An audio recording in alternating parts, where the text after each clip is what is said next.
দল হিসাবে আমাদের উপরে যা করা হয়েছে, এই জুলুম শব্দ বলতেও আমার কষ্ট লাগে। যা করা হয়েছে আমরা আল্লাহর রাস্তায় তা ক্ষমা করে দিলাম।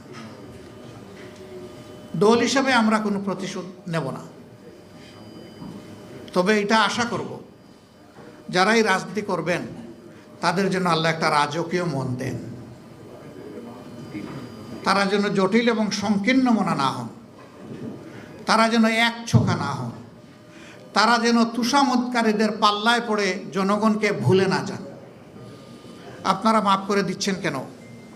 তাহলে যারা পারপিট্রেটর তারা তো তাদের পাওনাটা পেল না। আপনি কোনটা চাচ্ছেন মানুষের জন্য? আপনি কি তার ধ্বংস চাচ্ছেন না তার সংশোধন চাচ্ছেন? যদি ধ্বংস চান তাকে নিয়ে যান, যেখানে ইচ্ছা আপনি টেনে নিয়ে যান। আর তার যদি আপনি সংশোধন চান এবং একটা সংশোধিত হাত হিসাবে তিনিও সমাজে কোনো অবদান রাখুন, সেটা যদি চান, তাহলে তাকে সংশোধনের জন্য জায়গাটা তৈরি করে দিতে হবে। ওই জায়গায় হিংসার কোনো জায়গা নেই।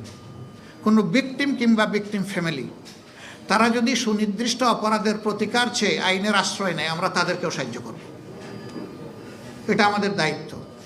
কিন্তু দল হিসাবে আমাদের উপরে যা করা হয়েছে, এই জুলুম শব্দ বলতেও আমার কষ্ট লাগে। যা করা হয়েছে আমরা আল্লাহর রাস্তায় তা ক্ষমা করে দিলাম। দল হিসাবে আমরা কোনো প্রতিশোধ নেব না।